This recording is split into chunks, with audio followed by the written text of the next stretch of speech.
Welcome, fellow explorers. My name is Christian Alexanderson, and this is Hemlocks to Hellbenders, a podcast highlighting Pennsylvania's parks, forests, and great outdoors. In the soft light of dawn, a lone figure stands by the water's edge, casting a line into the stillness. The morning's mist hangs low, obscuring the surface as they patiently wait, listening to the quiet sounds of nature stirring awake. With a steady hand, they feel a tug of a Pennsylvania trout beneath the surface. Engaging in a brief but furious struggle, the angler emerges victorious. The brook trout's slender body, adorned with a tapestry of colors, flickers with iridescence. A mosaic of olive green blends seamlessly into a canvas of creamy gold, speckled with patterns of crimson and marigold, reminiscent of autumn leaves scattered on the forest floor. After having won the match, the fisherman releases the trout back into the cold waters. A simple, yet satisfying start to the day. This episode is all about the art, that's right, I said art, of fishing. Every year, hundreds of thousands of Pennsylvanians look forward to the opening of trout season, which takes place on the first Saturday of April. They prepare their rods and reels, purchase new lures, watch endless YouTube videos, and are finally ready for trout season. Believe it or not, Pennsylvania has the second largest number of waterways in the country, only behind Alaska. We have more than 86,000 miles of rivers and streams in the Commonwealth. As a result, Pennsylvania has a long, storied legacy of fishing that dates back before European settlers came here. But what's the state of the hobby? How popular is it? Are kids picking up the rod and reel? And what about the fish populations? How are they being managed? Are fish being conserved and harvested appropriately? We answer those questions and many more during this episode. But you might be thinking, listen here, park boy, I don't fish, and I'm not interested in fishing. Don't fret, my sweet listener. We're going to be talking about waterway conservation, habitat restoration, and much more that'll keep you learning and interested. I'm excited to welcome Mike Parker to the podcast. Mike is the Communications Director for the Pennsylvania Fish and Boat Commission. Mike, thanks so much for joining the program. Thanks so much, Christian. Appreciate the opportunity to be here. Can you tell us about the role of the Pennsylvania Fish and Boat Commission? Sure. So the mission of the Pennsylvania Fish and Boat Commission kind of says it all. It's to conserve, protect, and enhance Pennsylvania's aquatic resources and provide fishing and boating opportunities. So, there's a couple of elements there on the face. For most people who think of what is the Pennsylvania Fish and Boat Commission, it's the place where when you buy your fishing license, or you renew your boat registration, or buy a launch permit for your kayak. That's who it's going through, and the funding that that we achieve through the sales of fishing licenses and those boat registrations and some other sources we can talk about in a bit about how we're funded and things. But all that money supports the agency, and the agency supports that mission. So it's a circular cycle of user pays, user benefits, and the role of Fish and Boat Commission is really what it says. It's all about fishing and boating, and it's the agency that manages those recreational activities all across the state of Pennsylvania. In 2024, the Fish and Boat Commission is scheduled to stock 3.2 million adult trout in 697 streams and 129 lakes open to public angling. What kind of effort does that take from staff and volunteers? Yeah, it's an exciting time of year when we start getting into trout season. That big opening day experience is what people have been looking forward to, for really decades at this point. When you think about it, our agency founded back in the mid 1800s, when sportsmen looking forward thought, recognized that without management of our aquatic resources, the water quality was not good back in the 1800s. Yeah. But people wanted to fish, and they were finding that, hey, the things that we're doing through industry and maybe just not being responsible with the amount of fish that we're catching and those type of things, they realized that it was going to take some management if they wanted these amazing activities to continue and have native fish species populating our waterways. They were going to have to manage them. So that's how our agency was really created. And as part of that, the trout fishing has always been a part of Pennsylvania's heritage. Of course, we have our native brook trout, which inhabit our cold water streams all across the state. But in order to provide, to feed that fishing hunger that people have, and make sure that we have enough fish in the waterways and make it so that opportunities aren't spread thin, we do stock. We have 14 state fish hatcheries across the state of Pennsylvania, and 8 of those hatcheries primarily, and they produce an abundant amount of trout that we stock all across the state, as you mentioned. So from February 20th, about it's like the day after President's Day, in mid to late February, all the way through the opening day of trout season on this year being it's always the first Saturday in April, but this year being April 6th. We're out there stocking, dozens of trips a day going from those hatcheries, hundreds of miles, from all corners, from Philadelphia to Pittsburgh to the Poconos to Erie and everywhere in between. We've got staff that is, out. And they're up early in the morning. They're loading thousands of these trout onto the trucks, and then they're driving hundreds of miles in some cases to get their destination to put them in the water. So, it's not something that we could do alone. We kind of did it alone in the 2020 season for the first time in a long time because of some of the restrictions that we had on our agency, and everyone had on them because of social distancing and all those things that were imposed. But we really rely on volunteers. So along with all of our staff at the hatcheries, our waterways conservation officers, sometimes people just call them fish wardens, but it's the guys in the green that you might come out, you might see checking your license every once in a while. The traffic control and the coordination that they do to get these stockings performed on some of these back roads of Pennsylvania. I mean, it takes a lot of coordination. So yeah, I mean, the answer to your question, a lot, and it never stops. And just because we get to opening day, we've got at least half the fish in the water that we're going to stock for the year. At that point, you said 3.2 million, but the other trout that we're going to be putting in come in the form of replenishment stockings. So some streams are getting stocked 2 or 3 times each trout season. So opening day is exactly what it is. It's opening day for us. It's just that's the goal. That's the first goal we want to hit, and then we continue to go back and we do that again. So we're going to continue to stock all the way, really, throughout the whole month of April, and in some cases, pretty well into the month of May. So yeah, this is a really, really busy time. How would you describe the availability of fishing opportunities in Pennsylvania? We are really, really blessed in Pennsylvania. It's a statistic that surprises a lot of people, but when you look at states, okay, so if you say what I'm about to say, it gets people to to blink sometimes. But Pennsylvania is the second when it's number 2, okay, besides Alaska, and you can think of Alaska, of course, but Pennsylvania is number 2, right behind Alaska, with the the amount of waterways that we have. So the amount of water, and not only so we're talking like streams, rivers, lakes, publicly accessible waters is the other big part of that component. So second to Alaska with the amount of water that we have, 86,000 miles of rivers and streams. Um, of course, we are a Great Lake state. We've got about 70 miles of shoreline on Lake Erie, which we co-manage with New York, Ohio, and in Canada. So the opportunities are around. We've got the Three Rivers region in southwestern Pennsylvania. We've got the glorious Susquehanna River that runs down the spine of our state down into central PA, and then we have amazing some coastal waters. It's not coastal in the form of the ocean, but we have some brackish water that leads into the ocean in the form of the Delaware River and up into the Schuylkill River on the eastern part of the state. And then just take a look next time you're driving around. Maybe when you're driving around listening to this podcast, hopefully, Christian, how many times do you cross a small bridge over a small stream? All of that water is connected. Small mountain tributaries all lead into a bigger stream, all lead into a bigger river, all lead into the Chesapeake Bay or the ocean. So, Pennsylvania really is a great place.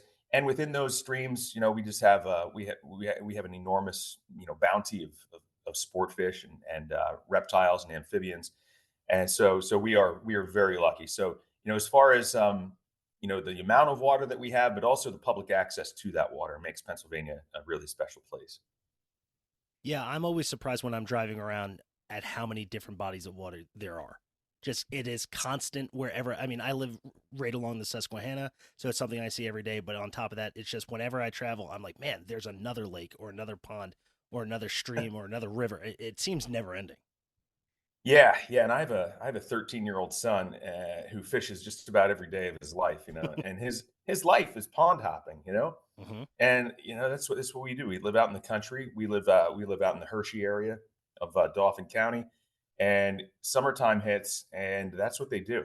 It's a bunch of kids with on their bikes and their backpacks, and they got a couple fishing rods sticking out of the back, and they go and knock on doors and they ask, for a lack of a better term, old man Jones, hey, can we fish your pond today? And sometimes he says yes, and sometimes he says, come back tomorrow, whatever. But like it's great, and those ponds are all small impoundments of little streams that otherwise would go somewhat unnoticed. But there's a farmer or there's just a private property owner who has impounded that small stream to create their own little fishing oasis, in their backyard.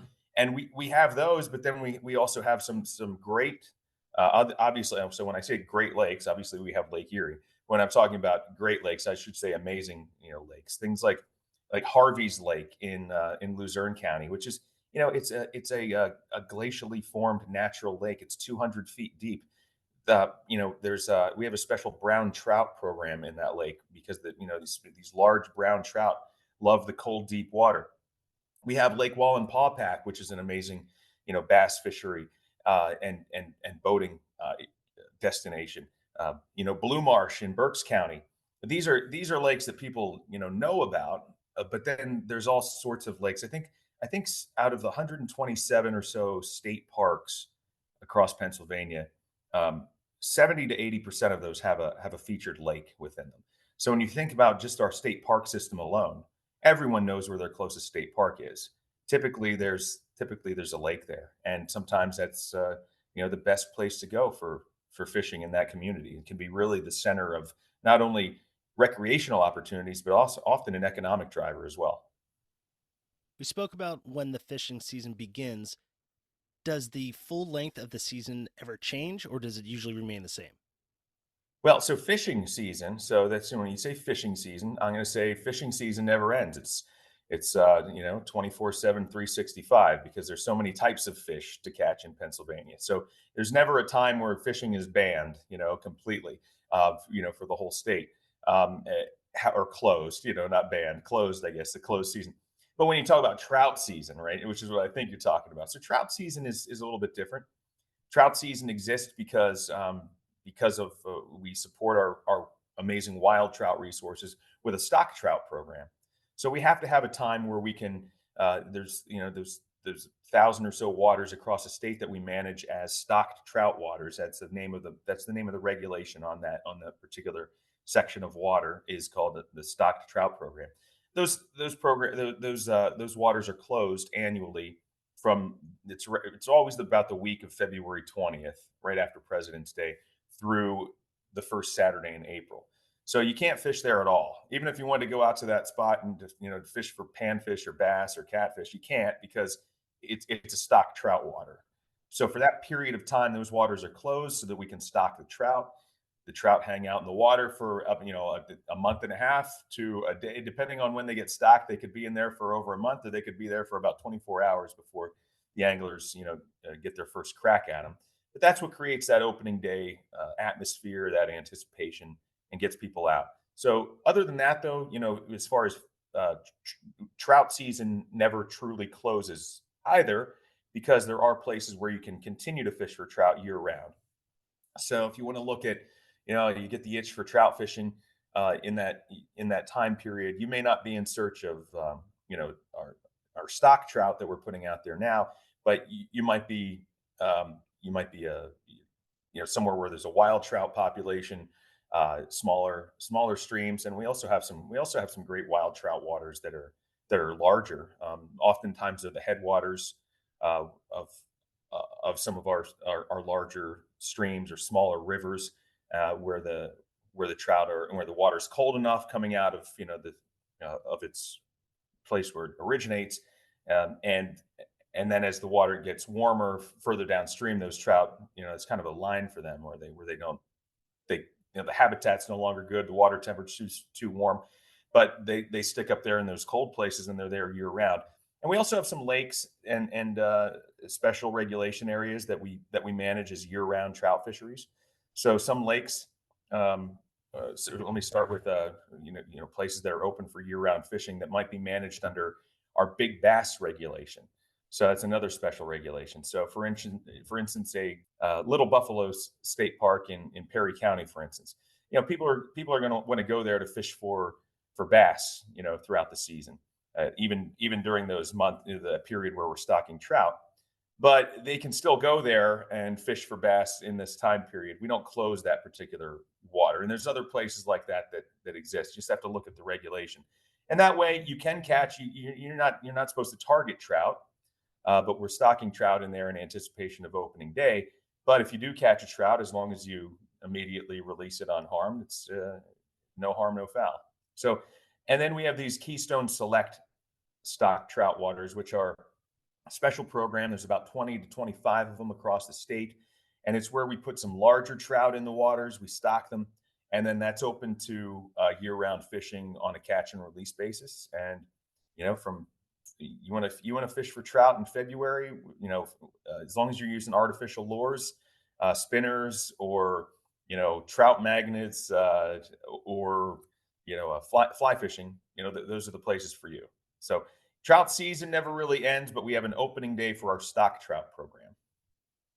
How many fishing licenses were issued in 2023, and is that higher or lower than in recent years?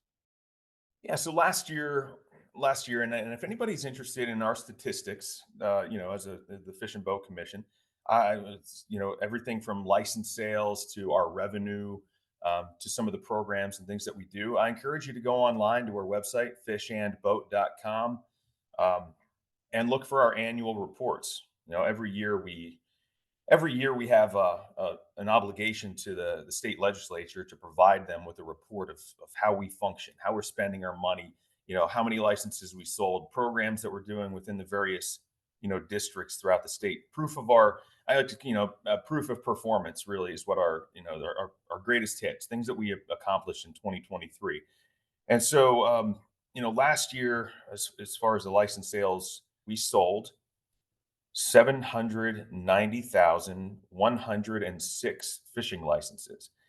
Um, and then about 70% of people who purchased a regular fishing license, of that almost 800,000, 70% of those, over 500,000 people, bought a trout permit, which means, about 70% of people who are fishing in Pennsylvania are also participating in trout fishing. And so how does that compare to other years? What it's telling us is that our our baseline for judging license sales really has now become the 2019 season, Sure. because when we hit 29, everything was kind of normal, from about the mid 90s up until 2019. We saw a peak in the mid 90s of approaching a million licenses. And then things kind of held steady or dropped slightly up until 2019, when we were right around that 800,000 license mark. And then 2020 hit, and we saw about a 20% increase in fishing licenses because of the pandemic year. So and then 2021 kind of followed suit. It wasn't another 20% increase, but we held on to a lot of that increase. And then after things got somewhat back to normal for the 2022 season, we saw things drop back down closer to that 2019 level. So we had that normal 2019, benchmark. Then we had the spike through the pandemic, and then things have kind of come back down. But we've held on from that 2019 year. We've grown. So that's the good news, and that bucks the trend for a lot of states across the country, where we've continued to see about a 4 to 8% increase from 2019. So where we stand now is in a good place. We're still in a place of growth, which means that we feel like we made the case for people to retain those folks who might have sampled us or came back to the sport, and to say, hey, we had a good time. This is worth my money, and we like fishing, so we're going to keep doing it. How would you describe the popularity of fishing in Pennsylvania now? just to tack on to what I just said, I mean, I think that you got to, the population of the state. I mean, if everybody had a fishing license, it would, funding would not be an issue, But at the same time, it is something that not everyone um, grows up with, and so you have those folks like me, who I've been fishing since I could walk. I like to say, but like, and I continued, I enjoyed those free years up until age 16 when I didn't need a fishing license. And then I've been a loyal customer ever since I turned 16, all the way to about 30 years now. 30 years later, I'm still buying that license, and I buy them for the voluntary licenses for my kids who are fishing enthusiasts as well. So, you have people like me who just grew up around it and couldn't think of life without fishing, and then you have other people who just never did it. So, the popularity of it is always somewhat baked in with people like me. And then the challenge is now competing with other activities, and also um, making the case that it's different than other activities. It's not. It's Fishing is sort of on your time. Fishing is the thing that you do to relax and get it when you have a few minutes to get away from playing baseball all the time, or playing basketball or volleyball year round. People think that they have to commit to this one thing, and now I don't have time for something else like fishing. Or well, it's fishing's about the lowest commitment thing. You can make it as much as you want, but it's also something. You keep a telescopic fishing rod in the back of in your trunk, and you find yourself with a couple of spare hours, and you go out and you have a little bit of fun. It's not something that's um, ultra time consuming unless you make it that way, or expensive unless you make it that way. So the popularity is sort of baked in. It's part of Pennsylvania culture, but there's so much room for others that we're constantly trying to recruit other people into it. And we do find that once we get people mentored into the sport, get them out there for their first experience, that and of course getting kids involved. A lot of parents would love for their kids to fish, but the parents don't know how to fish. And then the kids learn how to fish, and oftentimes the parents learn how to fish through their kids. I've seen that happen before too. So uh, it's very popular.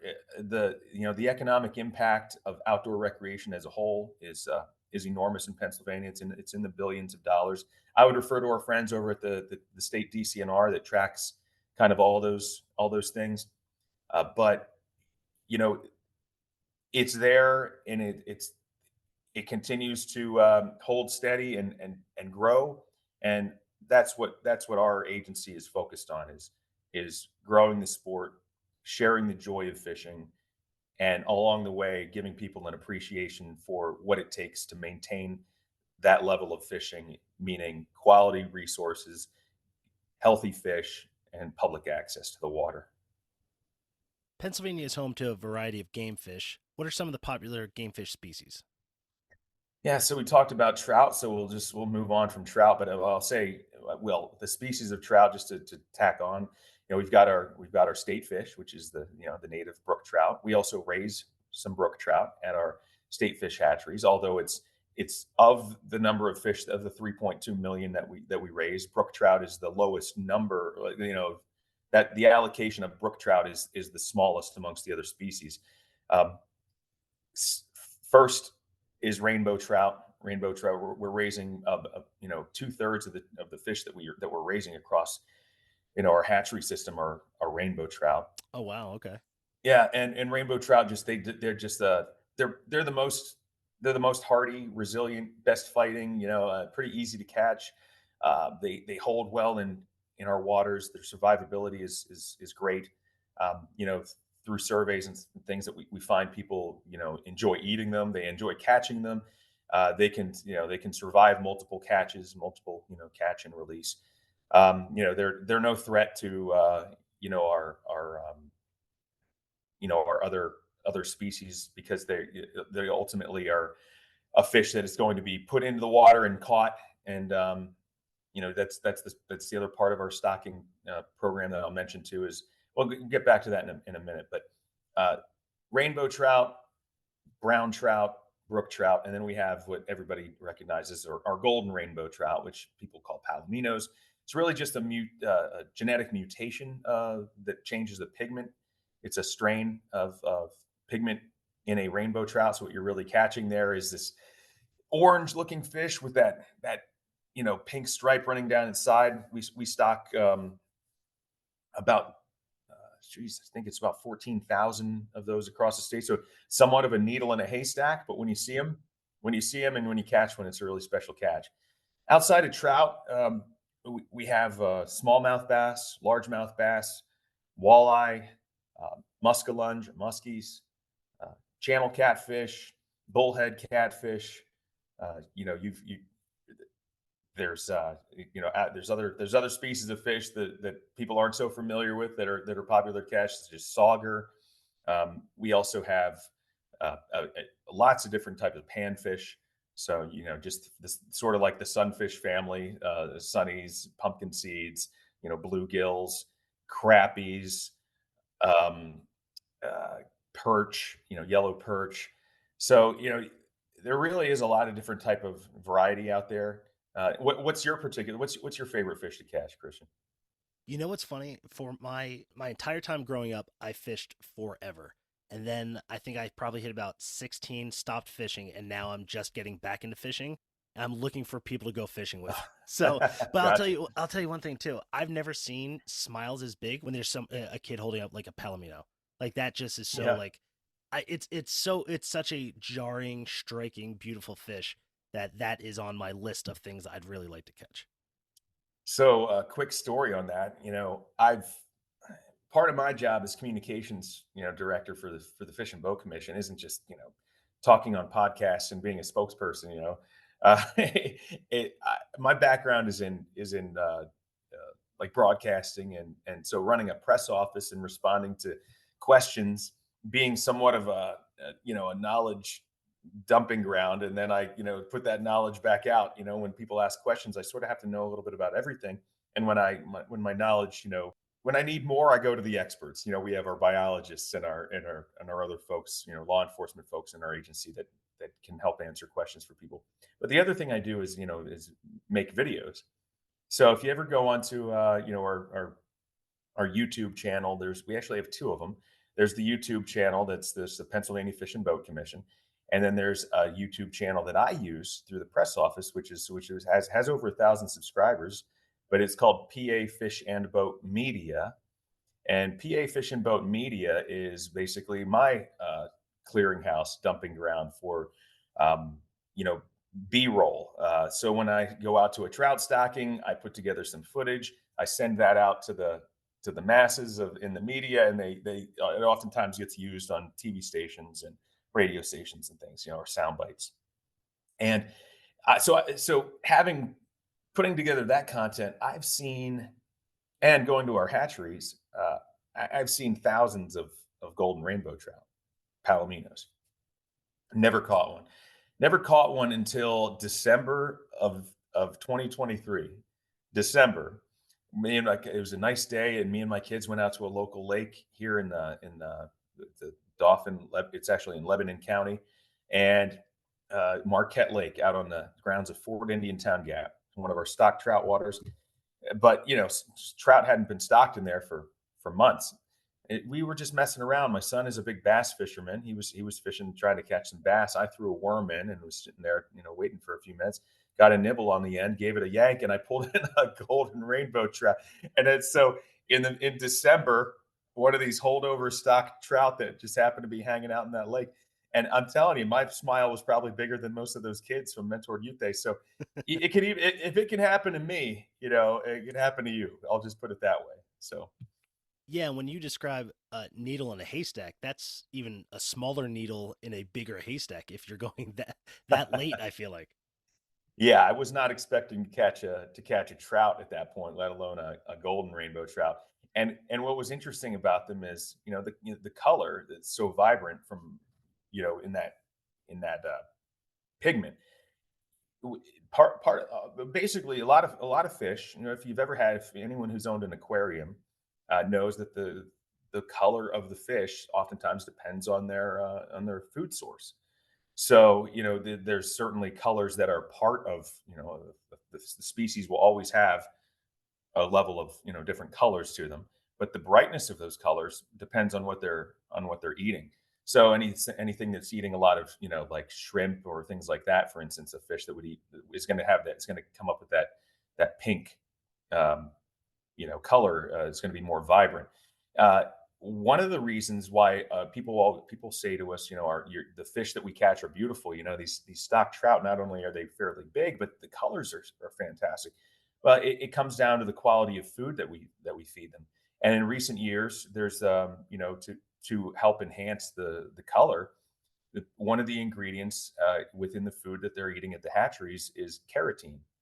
So the same, if you think about eating, I don't recommend it, but if you drink drink a gallon of carrot juice every day, you're going to end up looking like an Oompa Loompa, most likely. I think it probably, well, but what it does is it will eventually it enhances and brings out those natural colors within the fish even more. So the fish that I caught in December, he hadn't been eating that easy hatchery food for a while. He was certainly a survivor. He'd probably been eating a lot of aquatic, macroinvertebrates and insects and maybe some earthworms. But he was still orange, but it wasn't as vibrant as it was. So over those months, he certainly lost a little bit of its color. But those are the type of things that you see once you start to understand how fish work. That's awesome. The state fish of Pennsylvania is the brook trout, also known as a brookie. What can you tell us about this colorful trout species? Yeah, so when we touched on that before, and to talk about the fact that it's our it's the only native trout in Pennsylvania. Everything else, we have some naturalized species that through over hundred even before our agency existed. There were people were bringing were putting fish in the water, and some of those species held on. One of them was the brown trout. So in many parts of Pennsylvania now we have native populations of brown trout. Wild, I should say, wild populations of brown trout, and so we manage those as wild fish as well. But we have, when it comes to the brook trout are special. Brook trout not only it's a delicate species. They rely, as when we talk about fish, we kind of categorize them as cold water species and warm water species. And when we're talking cold water species of fish in Pennsylvania, we're really just talking about trout. There are some other smaller cold water fish that exist in only in very cold water, but really when it comes down to the fish that people are seeking out, sport fish, it's trout. And they require cold water. So thinking about this before we just talk about the brook trout for a minute, the reason why we're stocking fish in this time of year is because again, you talked about driving around and you go over a bridge and there's some water. Well, that creek looks great right now. It may not look great at the moment because it's almost probably pretty high because we're getting lots of rain across Pennsylvania. But that water is going to uh, be very cold over the winter and here into spring. And then once we get to June, July, August, you're going to notice that same creek that you drove over top is going to be almost gone. The water flows are going to be low. It's going to be barely moving, and unless you get a big rain, and it's most likely just a little creek that's the water's too warm. So we're able to stock trout in these waters now, these warm water streams, because the water is cold enough. Then when we get to the summertime, those streams would not be able to support trout naturally. So the habitat's not there and the water's too warm. So that's why our stock trout program works in those type of waters. We're putting them in. It's a put and take system.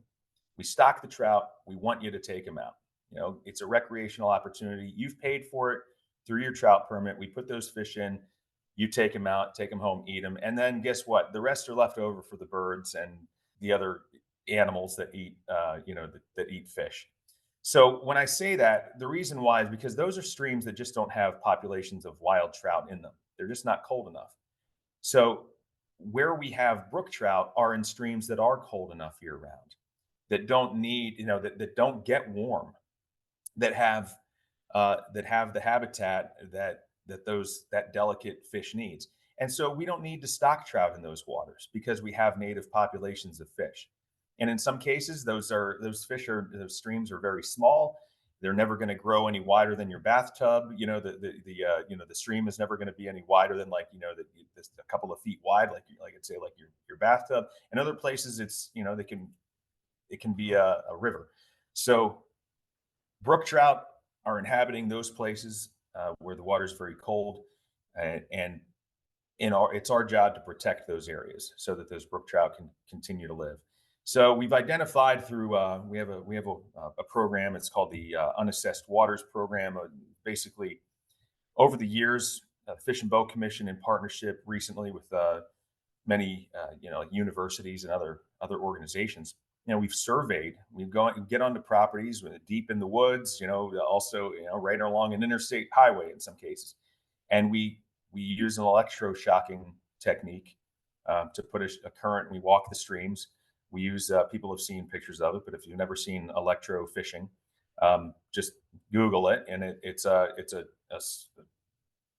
way of kind of putting a small electric current in the water. It kind of stuns the fish, brings them up to the surface.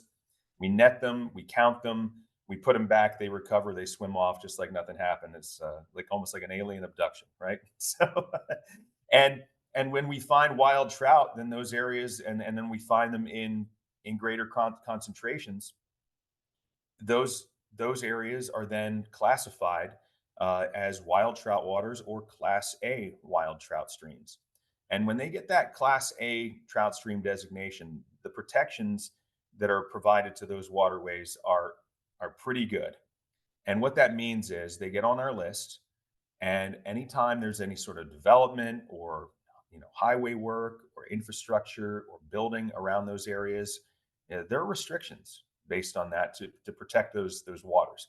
So it's a wild resource. They're an indicator of cold water and clean water, because if the water's warm or dirty, brook trout aren't going to live there. So brook trout are somewhat of our canary in the coal mine, is a better way to put it. And through those programs, to protect them, that's what we're doing. We want to make sure that they're around. And there's a debate oftentimes about between our there's people who are enthusiasts for wild trout, and I just want to assure people that the vast majority of places, because I think our stocking program is often misunderstood, the vast majority of places that we're stocking trout do not have any wild trout habitat. There just wouldn't be any trout in these streams otherwise, except for our stocking. And there are some places that do contain wild trout. There's a handful across the state that they do have wild trout populations, and they're very, very heavily fished. And to supplement that, to keep the angling pressure off of the wild trout, we do put some stock trout in those waters, and we co-manage them specially so that people can go out there and enjoy both. So, but that way they're not decimating the wild trout population. However, we're still providing a fishing opportunity. And in other ways that we allow people, people can continue to stock or can continue to fish for wild trout, such as brook trout. But in some places they are, they're protected through special regulations that would be catch and release. So, you can read a lot more about the brook trout. It is a fascinating fish. They're beautiful, colorful, iconic. Here in Pennsylvania, we care an awful lot about them. And, we have folks on staff that are dedicated to just, the study, and they're dedicated their entire 30 or 40 year careers with our agency to the protection of wild brook trout. And now, let's hear from our sponsors. For over 40 years, Keystone Trails Association has been helping to keep Pennsylvania's hiking trails safe and beautiful through its volunteer-based trail care program. Take part in this fun tradition at Trail Love Michaud State Forest Edition, a special maintenance event on Friday, May 31st and Saturday, June 1st. Beginner-friendly projects will be available. Enjoy a free lunch and a tie-dye t-shirt. Sign up at kta-hike.org. Are you looking for your next adventure? Unlock some of the best landscapes in Pennsylvania with incredibly detailed, highly curated, waterproof maps from the folks at Purple Lizard. They create extraordinary maps of Pennsylvania state forests for people who love to explore the outdoors. Find them at your local outfitters, bike shops, and bookstores, or visit purplelizard.com, where your next adventure begins. Hey podcast explorers, did you know Pennsylvania state parks and forests are the heartbeat of our Commonwealth? They're not just natural wonders, they're vital for our well being and local economies. That's where the Pennsylvania Parks and Forests Foundation steps in. They rally volunteers, raise funds, and advocate for these precious lands. Join the movement to preserve and enjoy our outdoor treasures. Learn more at paparksandforests.org. Let's keep Pennsylvania untamed and beautiful together. All right, back to the show. Where can people go to find the trout stocking schedule? Fishandboat.com. So go to fishandboat.com. That's where you're gonna, if you could if you're sitting there on your phone, you can also just look up Pennsylvania trout stocking schedule on Google it and you'll find it. It's the format changed this year, so if you're familiar with it and you're looking at it, yeah, we know that it's different. People don't like change sometimes, so the format of our trout stocking schedule looks a little different this year. But I can tell you, once you get used to it, it's not that bad. Um, uh, you, the basics that you have to understand when you're going to look for a trout stocking, location is that you can look at the schedule. You can look for your county.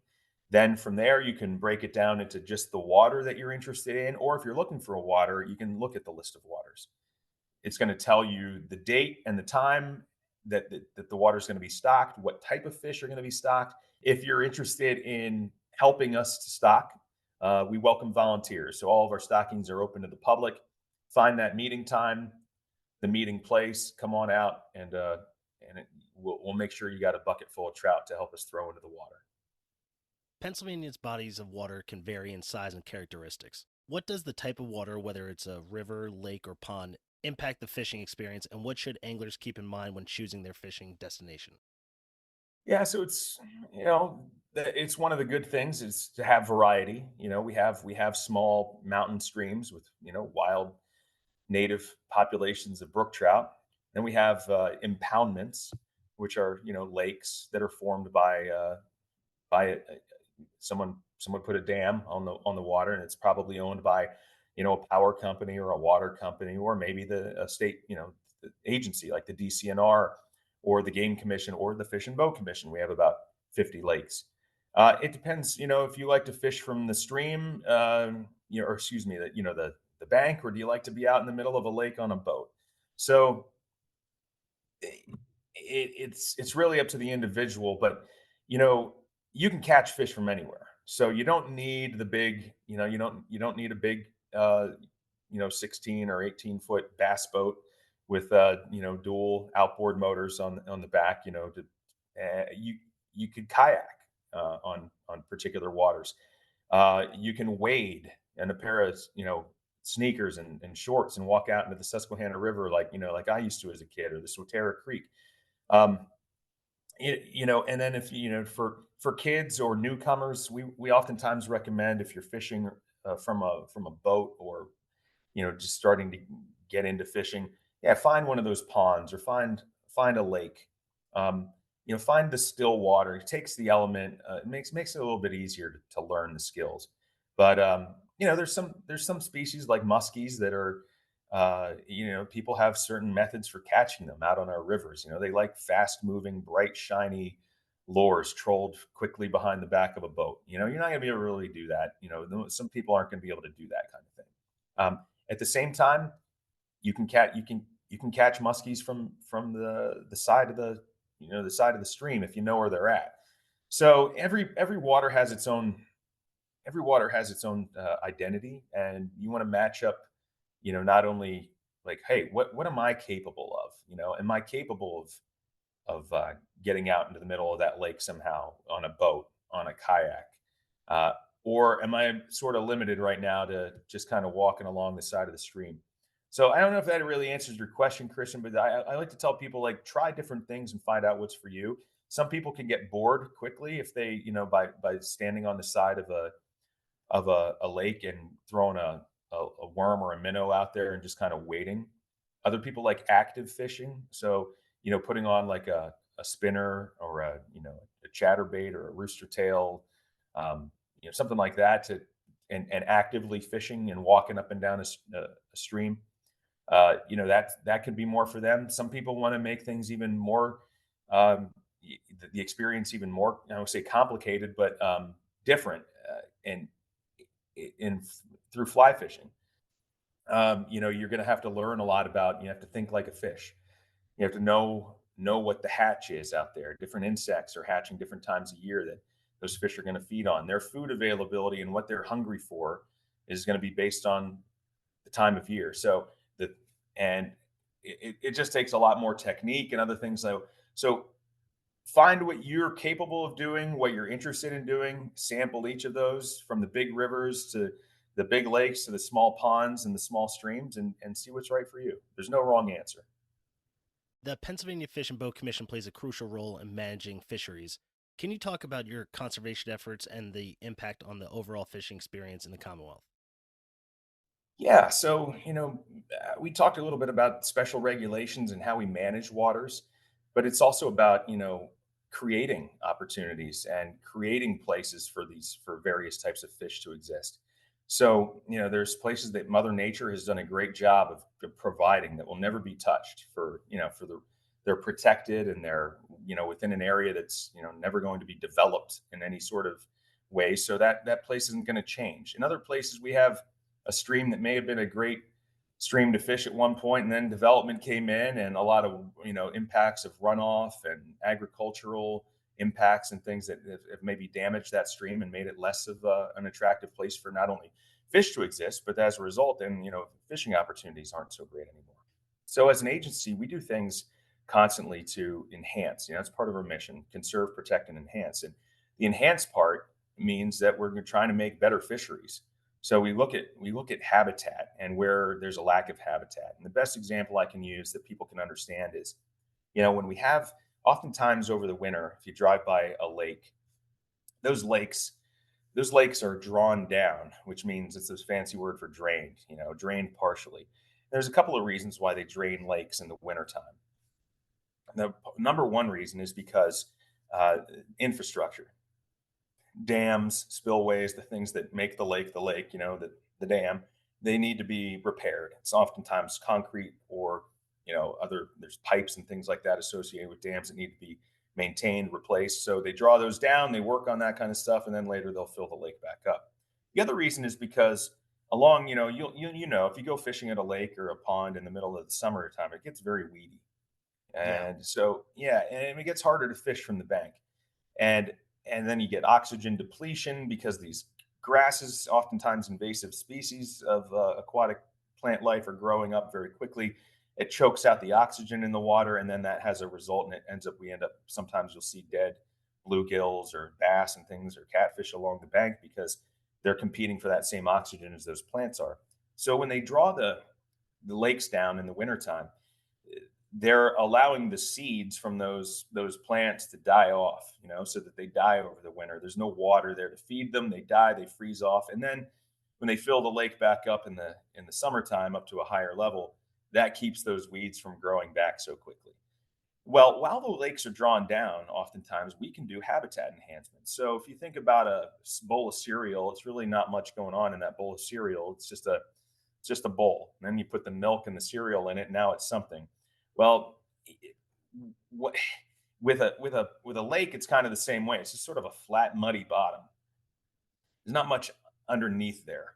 So in order to the fish have some. There's maybe some stumps or some old trees that have fallen in there, or some sort of debris. Those grasses, as we mentioned. But if we can create more habitat in the bottom of those lakes, we can create fishing hotspots. We can create places, these wooden structures that we have special, a dozen different types of structures that we can construct out of wood and rocks, and that will last, a couple of decades. We When the water's down, we can build those right into the lake bed. Um, those structures will be covered with algae. Then they become covered with macroinvertebrates, the the underwater insects.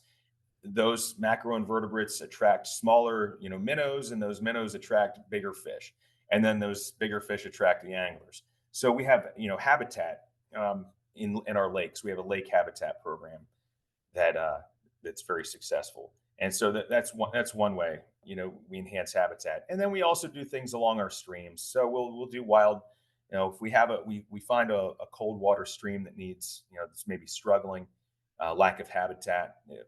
we also have a division that works on stream habitat, and that's things like stream bank stabilization, where there might be some erosion, where hey, we're getting a lot of rain like we are now. That's just pushing those banks up higher and higher. And if they're already exposed and dirty and muddy along the edges, you've seen it before. You walk through the woods and you see this high stream bank. It didn't get that way. It shouldn't be that way. But over years and years, especially if you have an area like a parking lot or something nearby, that's just water's running off of there. It's running through some pipe eventually under a road and into a stream in an unnatural way and pushing all this water very quickly into a stream. It erodes the sides of the bank. So we do stream bank stabilization, getting these streams back into a natural place where they're, you know, it's more conducive for the survival of our aquatic life. And as a result, enhances them not only for the fish populations, but also for the anglers. Are there any conservation projects coming up in the next year or two that you're excited about? Well, we have a lot of things on our agenda. Specific. So when I say particular projects, um, one of the things that I would mention is, because depending on where you live, all the things that I just mentioned are happening all over the state. Yeah. And there's been a particular concentrated effort on the Chesapeake Bay watershed in recent years because of federal mandates and things like that with our partner agencies like the DEP and the Department of Agriculture, because everything flows downstream. So there's been a special effort and more money funneled into those areas, the Susquehanna River, which leads into the Chesapeake Bay. So a lot of the projects that we're doing along those waterways that lead into the bay have been very quick and been very impactful very, very quickly. But something that people are maybe not aware of that we're doing, that's a major effort, is we took an old fish hatchery up in Union City, up in Erie County, and converted it into a mussel propagation facility. So we're growing mussels there. We're growing native species of mussels, and in places where mussels have been somewhat depleted, whether it was due to a pollution incident, such as there's a place called Ground Zero for this, is kind of like Dunkard Creek in Greene County, down towards the West Virginia line down there in southwestern PA. There's a pollution event that wiped out native populations of mussels. The West Branch Susquehanna River is another area up in the central part of the state where mussels. We're trying to get a comeback for mussels, and all over the place. Mussels are nature's filter. So you've seen the demonstration before where you take a dirty jar of water and you put some mussels in it, and an hour later you look at it and the water's clear, because mussels have this amazing ability to filter our water. So how do mussels you have to know, in order to understand how mussels have why there's areas where mussels no longer exist, you have to understand how they grow. Mussels are, um, in order to become full grown mussels, they start off as larvae which attach themselves to the gill of a host fish, and then the host fish swims throughout the river, and then when the mussel is large enough to drop off and become in it falls out of the fish's gills. It lands on the bottom of the creek or the river, and it grows into a mussel. And then that mussel over the years will live and filter the water and creates cleaner water. But if the fish can't move, then the mussels aren't going to get to certain places. And one of the big places, one of the big obstacles for mussels is dams on our waterways. So you have these places where mussels exist in great numbers, and then all of a sudden there's a dam, and then up above that dam, there's no mussels because they've come back. Water quality has improved. These mussels are now existing, and we're finding then you get above the dam and they're not there. So we have to take efforts to we're growing our own mussels using host fish and everything in that facility, and then we're taking the mussels when they reach a certain size, and we're going out and we're planting them in the streams in the places where they're not there, and then from there they'll grow and repopulate our waterways. So that's one of the really, really exciting projects. Getting the youth involved in fishing ensures the continued popularity of the hobby. How is the Fish and Boat Commission promoting fishing for future generations? Well, we talked about our youth programs like Mentored Youth Trout Day, which we just had this past Saturday, and That it really is the key. It's one day out of the year that we open that trout season up, a week early for kids, and that's just the way to, the goal of that program is not to get out there and take, get a busload of kids and drop them off at a lake and say, go ahead and fish, and good luck, kids. Sure.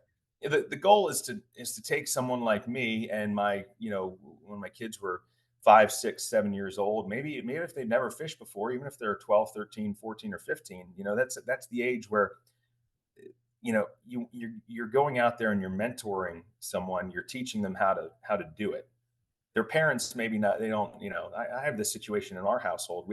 My kids have lots of friends, and my kids are really into fishing, and their friends would love to go along with them, or they go back to the pond here behind our property, and they go home and they tell their parents how much they loved going fishing, and their parents are like, well, I'd love for you to do more of that, but I don't know what I'm doing. So you have to, we're trying to find those opportunities to mentor the kids into the activity. And the same thing goes for not only for trout fishing, but for all forms of fishing. So we have programs that are introductory programs, that we either hold on our own through our team of educators that we have across the various regions of the state. We have staff that are out there putting on education programs. Go to fishandboat.com, look up our calendar of events, and see if you can find an education program near you that's introductory. So maybe you can go out there and learn a family fishing event. There's oftentimes, look around, look in the local paper, look on Facebook, look where you can, look up fishing rodeos, or trout fishing derbies. These are places that you're going to go, that you're going to be like, look, I don't really know what I'm doing, but they're probably going to provide bait. They're probably going to provide tackle. There's going to be someone there who's going to be able to help you and help your child.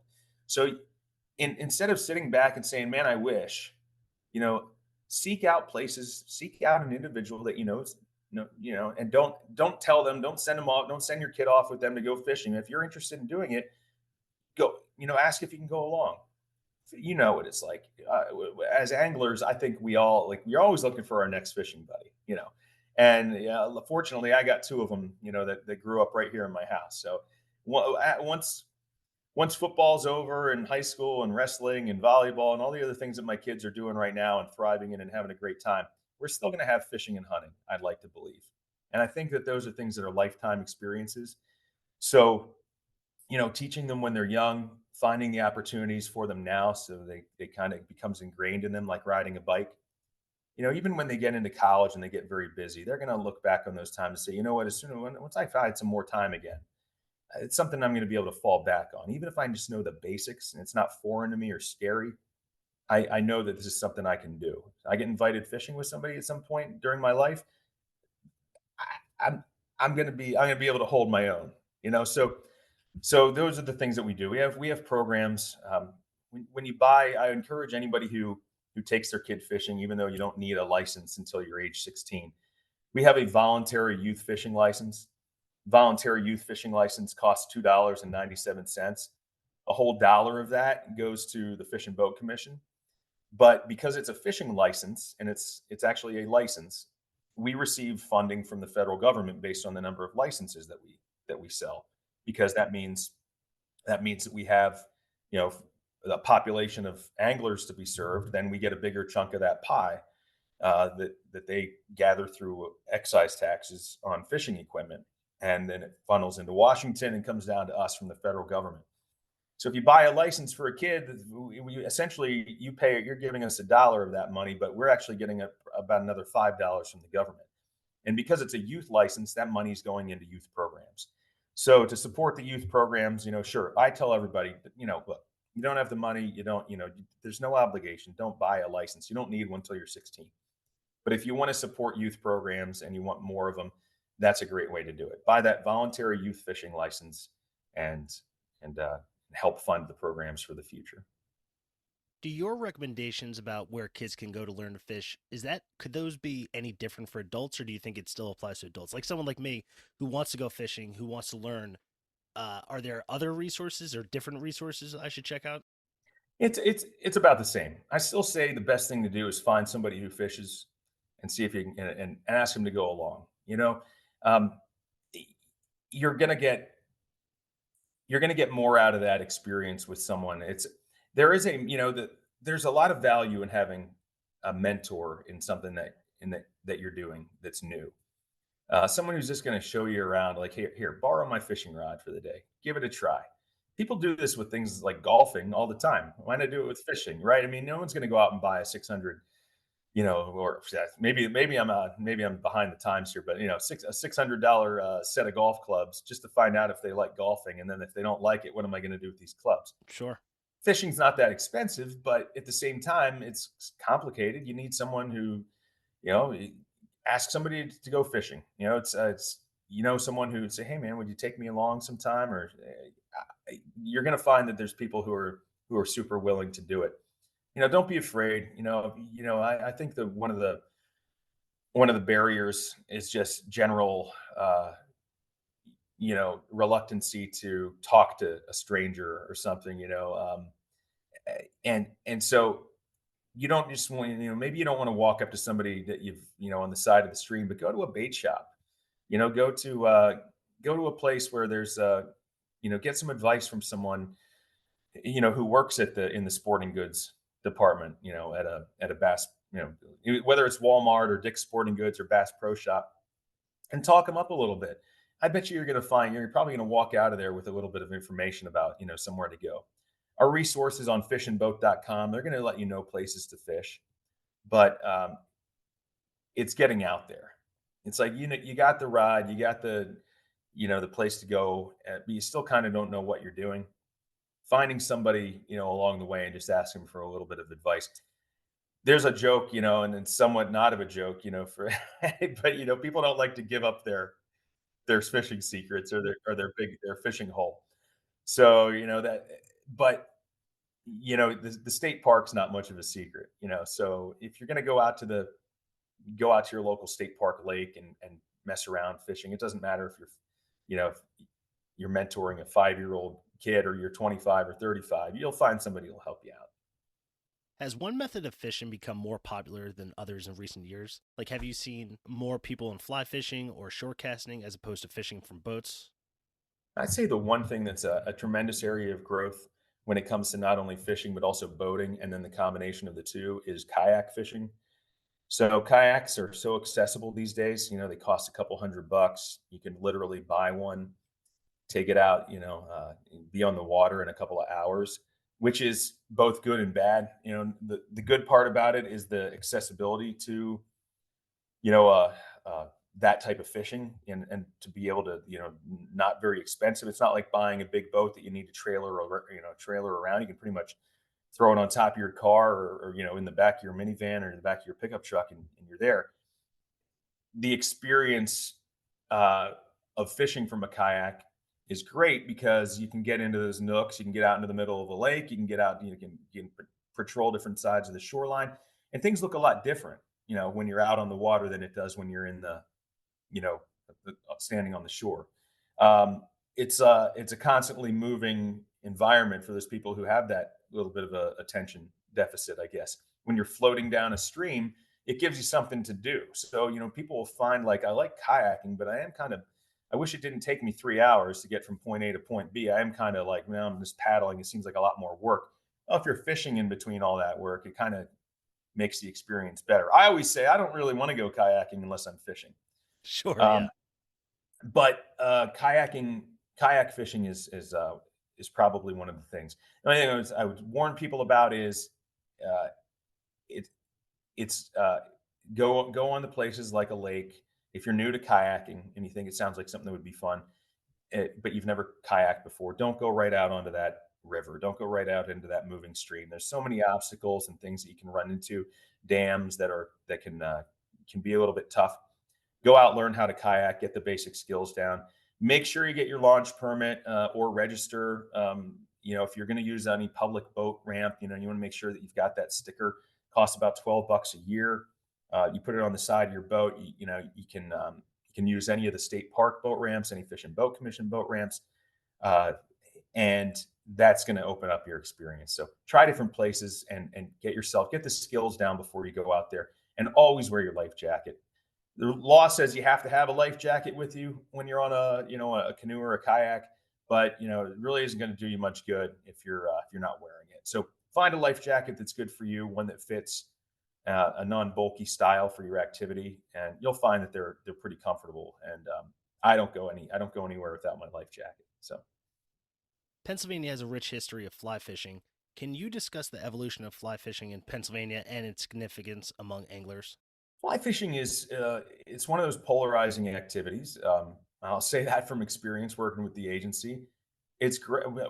Fly fishing is amazing. Fly fishing is will open your eyes to a new type of experience. So when you really get down to it, if you learn it while you're young, it's not as nearly as intimidating. Like I learned it when I was in my 20s, and I'm still not. It's still not my preferred form of fishing, but I do enjoy it. I do enjoy it immensely, and I've found success with fly fishing at times when I knew like this worm, this spinner, this is not working today. I I get out there with a little bit of proficiency with fly fishing, and all of a sudden I'm like, where did this fish come from? Has this fish been there the whole time? So you can really open up a new world for yourself if you learn how to do it. I will say this: I think some people maybe take it a little. Maybe I'm talking personally here, not from a fish and boat commission standpoint. If I can veer for 1 second, I think some people take it a little too far sometimes, and feel that it's the only way to fish. Yeah. Anytime someone tries to tell you what the right way to do something that's a hobby, it's probably when you should start questioning things. Yeah, and no, I get it. We're all passionate. Some people like classic cars, some people like craft beer, and some people like fly fishing. But like there's alternatives to all of those things, and I think one without the other doesn't make the other one special, or there's reasons why people like different things. So being open to it and making sure that you don't get feel as if you're making I don't want to use the word shaming people, but um there are conflicts that we see sometimes on waterways between um you know spinning reel bait anglers and fly anglers, and it's just so unnecessary, because in the end we're all after the same thing. However, let's get off my soapbox about that and say that as someone who enjoys both, I've been in situations where I can relate to everybody. I would just say that remember that we're all in the same. We're all fishermen when it comes down to it, and we can all get along. And I think 99.9% of us do. Um, but so, what makes fly fishing popular? Just again, the availability of the streams, the availability that we have, to do that activity in new places. We just have some of the premier fly fishing waters, in the state. I mean, when it comes to places like the Yellow Breeches, the Latort Spring Run in Cumberland County, Penns Creek, Spruce Creek, in Center County. Those are these trout destinations that people go to, that come in from all over the country to enjoy. But then if you've ever just gone out into the Susquehanna River, because every place is a fly fishing water. So it's not just fly fishing like a river runs through it, the movie, like this is if you've never fly fished for just sunfish on a pond, or there's guys that fly fish for muskies, believe it or not, and the pictures they show are incredible. Uh, it's a different experience, uh, and the availability of these waters to be able to do it, the space that we have, the camaraderie amongst the people who do it and teach each other, the somewhat of the science and education that goes along with the activity, that you kind of again you learn these streams, you see what the fish are eating, you adjust your fly to that. It's a different experience. So between the access and just that niche, of a group to belong to, I think that's what makes it so popular. In addition to traditional fishing methods, ice fishing is also popular in Pennsylvania during the winter months. What are some key considerations and tips for anglers interested in trying ice fishing for the first time? Well, we don't get ice every year, Yeah, yeah. in all parts of the state. There are some reliable places up in the northern tier of Pennsylvania where we get ice, but as someone who's dabbled in ice fishing over the last 15 to 20 years, I can tell you, this past year was very disappointing. So, uh, the number one thing to do is recognize safety as your number one priority before anything above all else. Just because you see somebody walk, it looks like somebody's walking out on the ice, doesn't mean that that person, you know, it doesn't mean that ice is going to be adequate for to be out there, for ice fishing. So there's no agency, whether it's the Fish and Boat Commission, DCNR, anybody else that officially regulates or manages the ice thickness and reports that out and says, okay, today's a safe day. Tomorrow's not a safe day. But the general rule is you want 4 inches of ice. So at least 4 inches. And then, there's going to be places where it's going to be much more than that. And there's going to be places where it's borderline and there's going to still be people out there. So first and foremost is being prepared, making sure that that you don't. I always say this: don't be the first guy out there. Like somebody leave that to somebody else, okay? Because if the person's out there doing it and looks like they're established as an ice fisherman, they're probably not brand new at it. They probably know what they're doing, and then if you can determine that there's a couple of people out there ice fishing, okay, that's a good sign that it's okay for you to go out there and give it a try. We do have ice fishing programs, but based on those things fill up, and also if you're able to travel, and it's wintertime, you may not be able to make it there. We have online resources, videos. Watch some videos online before you go out, so you understand the basics of it. And then also, don't invest too much money into it because you just might not like it. It's one of those things where you know you might get a couple of days out of it, or you might get a couple of weeks out of it for the year. So if you're going to spend a lot of money, and I ordered an auger, and I ordered a bunch of ice fishing rods and some tip ups, and I spent all this money on a little tent that I'm going to put up around the hole. You get your expectations up, and then you realize, man, it's windy and cold out here, and I'm not catching anything. Or all this for a couple of yellow perch. Like some people realize, hey, this was fun to try, but now I'm stuck with all this gear, and I'm probably either A, not going to get to use it every year, or B, I just didn't really enjoy it that much. So again, if you can find, it's how my personal story is this: Gifford Pinchot State Park, York County. Um, I used to drive. I used to live in that area, and I passed by the lake. We had a cold winter back in, I think, 2011, 2012. I saw some guys out there and decided to walk out onto the ice and say hi. And the guys ended up being awesome. They invited me out. I went out with them the next day. We ended up ice fishing together for like 4 or 5 years, and until I moved. And we had great experiences. The best experience we had was catching a big, like 22-inch channel catfish out of the ice, and it was the greatest thing ever. It was like to see this big fish come out of this little hole in the ice. Um, Keep your expectations low. Enjoy it for what it is.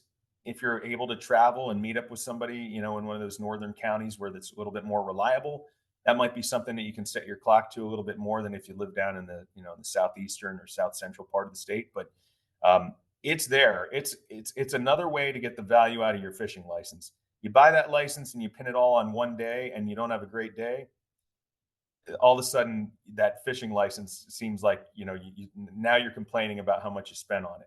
You think about the pennies that it costs if you fish a couple of days, or multiple days a year, and it's all of a sudden that value of that fishing license is now you feel like you're the one, like I should pay more for this. The ice fishing is a way to extend your fishing throughout the entire year. Conservation and responsible angling are essential for sustaining fish populations. What practices do you recommend to anglers to ensure that they are contributing to the long-term health of Pennsylvania's fisheries? Number one, just be aware of the regulations before you head out, and make sure that you know what your season sizes and creel limits are, and understand that there's a reason for those. There's a reason why you're allowed to catch 50 uh, panfish, like bluegills a day, and there's a reason why you're only allowed to catch um, five trout a day during the regular trout season, or there's a reason why you're not allowed to keep bass under a certain size. These things are all because these are in place. These are as a result of studies that say either this is a limited resource. In order to keep it plentiful, we need to this is what we think based on the number of people that are fishing versus the number of these fish that can be removed and still continue to, you know, sustain themselves in our waters. So if you're out there violating the, the creel limits, and because understand that that's not doing anybody, we're not doing anybody any good. I think that all of those season sizes and creel limits that we have for our fish in Pennsylvania are very fair and more than enough for everyone to enjoy. And you know, the other thing is, if this there's a part about all of us. I think overwhelmingly anglers and hunters are very just ethical people. I think that we all have had an experience. We understand that it's really the thrill of fishing is catching a fish is great, but it's the anticipation of of catching the fish that is what really happens. And we all feel a little bit bad if we have a bad experience where, man, we held on to that fish because I don't want to keep this fish, but I wanted to get my picture with it. And we hold on to that fish a little bit too long, and we get our picture, and we're on such a high, and we feel so good, and we put it back in the water, and it's belly up because we didn't do things right.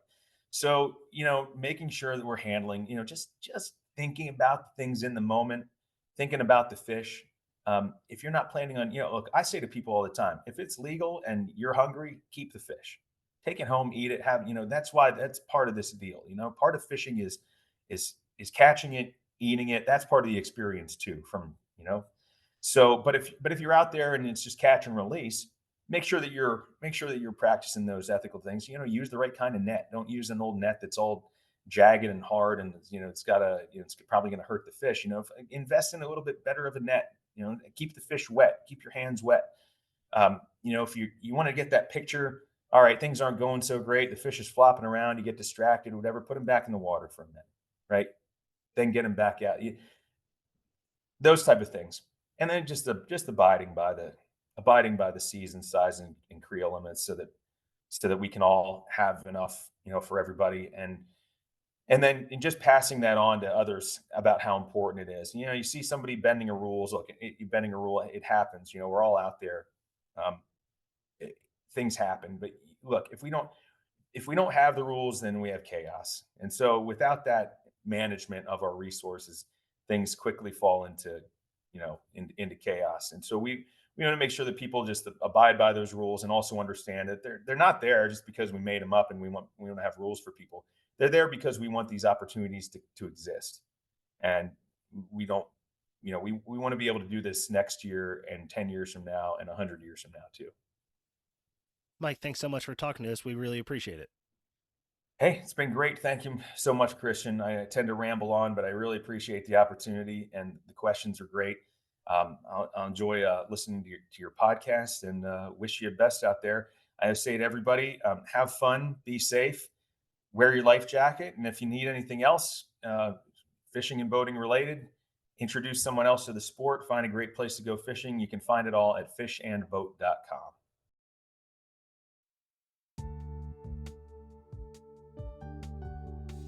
I want to thank my guest, Mike Parker, for joining the podcast. Be sure to follow us on Instagram and Meta for more information about upcoming episodes.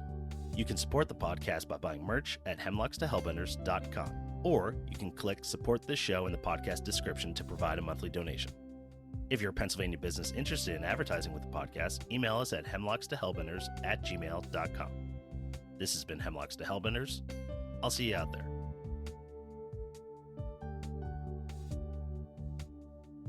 Hosting, production, and editing by Christian Alexanderson. Music by John Sauer. Graphics by Matt Davis.